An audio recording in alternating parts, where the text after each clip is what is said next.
Dans le cadre de la 4e journée du championnat provincial de basketball qu'organise la Ligue de basketball de Logoué-Maritime en phase aller suite et fin, en première division chez les dames, Ezanga était opposé à la Stade Mondji ce samedi 23 mars 2019. Dès l'entame de la première mi-temps, on pouvait voir un jeu entreprenant des joueuses de l'équipe municipale en jaune et quelques fautes techniques de la formation d'Ezanga. 18 paniers à 8, score à la mi-temps en faveur des athlètes de la municipalité. Stade Mondji a pris le dessus sur Ezanga, Dieu merci, c'est tout à notre avantage.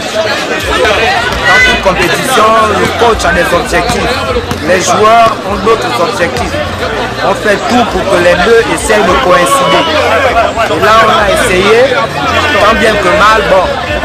En plus on a joué avec une équipe pratiquement de 2e division. Donc je ne peux qu'être satisfait du résultat qu'elles m'ont apporté ce soir. Bon, pour nous c'est le début de la saison. Stade Mondji est dans son registre du jeu. Nos joueurs sont en phase de préparation pour cette saison. Nous ne pensons pas avoir déjà fourni le travail en fait, qui doit se faire. Nous ne pensons pas qu'ils ont déjà atteint le niveau de jeu qui doit être le leur par rapport à cette saison. Il y a beaucoup de choses à revoir au niveau de l'attaque, l'assurance de nos joueuses, au niveau de l'agressivité défensive. Je pense qu'il y a pas mal de choses qui doivent être encore ajustées au niveau de notre jeu. Donc voilà, c'est pas dramatique pour nous. Okay, nous savons qu'il y a encore pas mal de choses à faire au niveau de nos joueuses, donc nous y travaillons.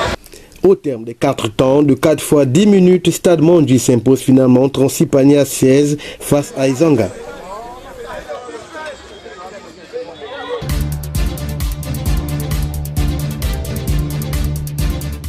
Ce samedi 23 mars 2019, dans le championnat de la Ligue provinciale de basketball de Logoué-Maritime, en 2e division homme, une seule affiche a marqué cette 4e journée phase aller suite et fin. C'est celle opposant Stade Mondji dans ses traditionnelles couleurs jaunes à champagne en rouge. Une rencontre assez technique dans l'ensemble du jeu des deux équipes. Dominatrice, la formation de Champagne s'impose 65 paniers à 62 face à leur adversaire du jour au terme des 4 cartons.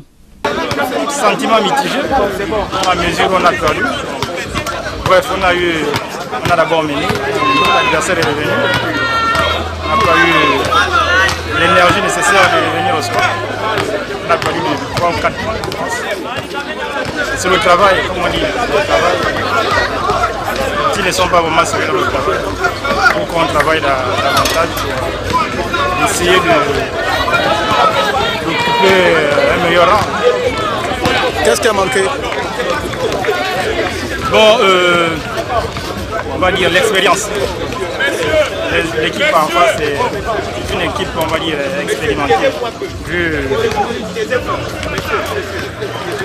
Vu la morphologie, on va dire l'âge aussi. C'est des gars qui jouent au basket depuis longtemps. J'avais des jeunes qui sont inexpérimentés, qui n'ont pas respecté les consignes comme il se devait. Sentiment de joie.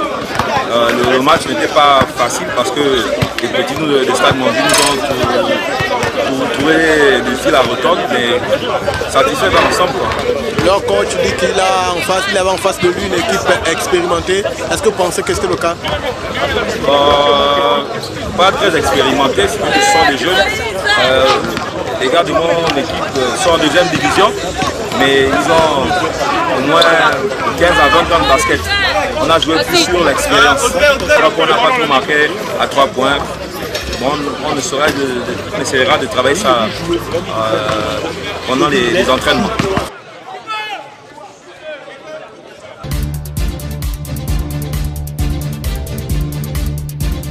Suite à l'interdiction formelle du recteur de l'université Omar Bongo de vendre les fascicules aux étudiants, certains enseignants continuent de faire pression. Les enseignants ont trouvé d'autres voies et moyens pour mettre la pression, mais surtout pour faire payer à ces derniers la décision prise par le rectorat pour manifester leur mécontentement. Certains enseignants du département de géographie, selon nos informations, téléchargent les documents sur Internet pour les revendre à près de 40 000 francs CFA aux étudiants. distribuent à tour de bras de mauvaises notes à ces derniers sous prétexte qu'ils n'ont pas le cours adéquat. Certains, selon les étudiants, vont jusqu'à faire du chantage et proférer des menaces aux apprenants. Une situation intenable pour les étudiants qui ne savent plus à quel sens se vouer.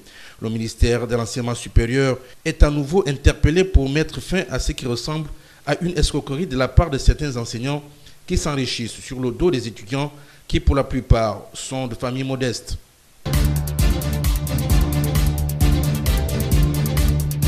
La traversée des carrefours Sogato, Plein Ciel et autres est une épreuve difficile à laquelle se soumettent plusieurs familles au Gabon qui s'arment le courage et fleurent le danger au quotidien. Les dalles qui séparent le premier cité seraient la bienvenue pour les habitants du 5e arrondissement de Libreville. C'est vrai que les gens se posent la question pourquoi ils ont barricadé cet endroit-là. Mais il était tout à fait normal parce qu'il y avait beaucoup d'accidents. Plus on barricade, plus il y a moins d'accidents. Parce que, il faut dire, on n'a pas sensibilisé les populations, sinon ceux-là qui roulent les véhicules, dire que voilà comment il faut traverser, voilà comment il faut entamer un carrefour. Vous comprenez bien?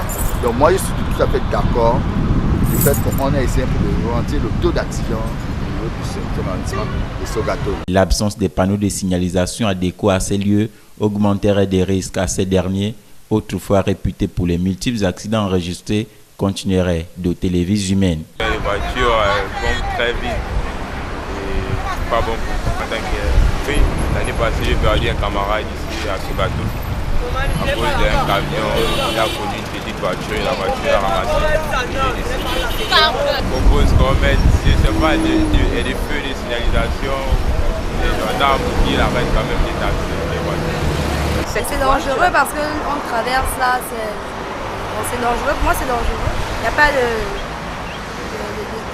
division, mais c'est dangereux, on traverse ça. Mettre le feu, des trucs comme ça, mettre le feu pour les directions, parce que y a d'autres qui vont par-ci, par-là et qui ne savent pas nulle part depuis l'accident se fait. L'action des forces de sécurité à ces lieux, qui consiste à aider les populations à la traversée des voies à divers endroits, est plus que sollicitée ici, tout comme la construction des feux tricolores et les passerelles.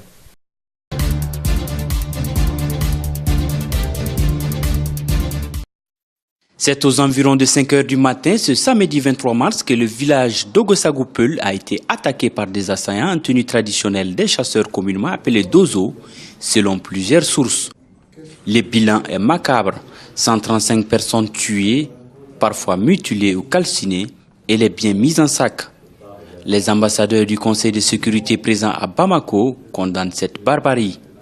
En exprimant également ses condoléances et cette sympathie pour l'ensemble du peuple malien, au gouvernement de ce pays, nous condamnons naturellement dans les termes les plus fermes cette attaque inqualifiable. Des femmes, des enfants et des personnes âgées sont les premières victimes. La MINUSMA a déployé sa brigade d'intervention rapide sur les lieux et demande l'ouverture d'une enquête ainsi que des poursuites contre les auteurs. Nous tenons prêts en tout cas à soutenir le gouvernement du Mali pour toute action en vue d'apaiser la situation. Je lance un appel aux autorités maliennes de diligenter une enquête afin que justice soit faite et que les auteurs de ces atrocités répondent de leurs actes. Notons que cette attaque dirigée contre la communauté Peul est la plus meurtrière après celle du 27 décembre 2018 à Koulongo, qui avait fait 37 morts.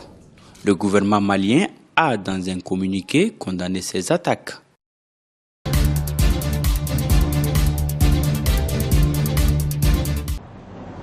Un continent intégré, politiquement uni et basé sur les idéaux du panafricanisme et la vision de la renaissance de l'Afrique. Voilà l'une des aspirations fixées par l'agenda 2063, qui est le plan de développement économique et humain du continent élaboré par l'Union africaine. Une aspiration à laquelle les décideurs politiques, le secteur privé, mais aussi les médias sont appelés à participer. Il faut être bien informé. Il faut que les Africains sachent de quoi il s'agit, quelles sont les problématiques. Nous voulons essentiellement attirer les investisseurs étrangers, mais les investisseurs, il faut qu'ils trouvent quand même un substrat qui leur permette de travailler, de s'épanouir. C'est vous qui informez et qui éduquez les populations. Donc le rôle qui est le vôtre, le travail travail qui est le vôtre est tout à fait louable et mérite d'être encouragé. Les médias sont donc amenés à jouer un rôle de sentinelle dans l'accomplissement de ce programme d'intégration et de développement continental. Une vision que partage Africa 24.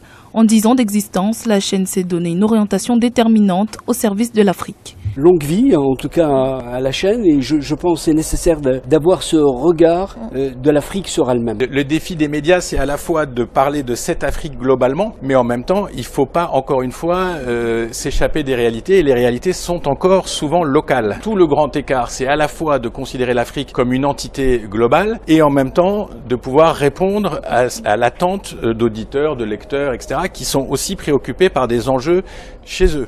Nouvelle étape dans le processus d'intégration africaine, la zone de libre-échange continentale. Adoptée en mars 2018 par l'Union africaine, l'accord doit être ratifié par 22 pays pour entrer en vigueur.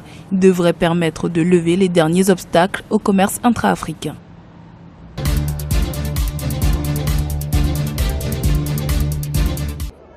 Le Cameroun, l'une des destinations les plus attractives d'Afrique subsaharienne en termes d'investissement. Le pays représente une meilleure opportunité pour tous les acteurs de développement dans différents secteurs.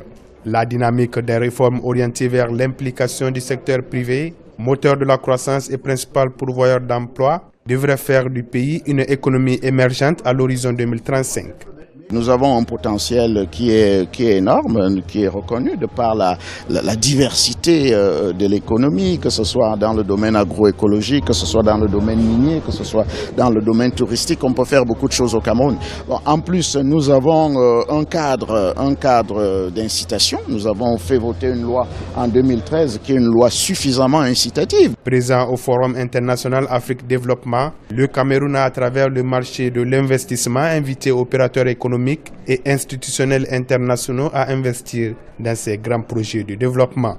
Nous avons plusieurs projets d'investissement à présenter aux investisseurs ici.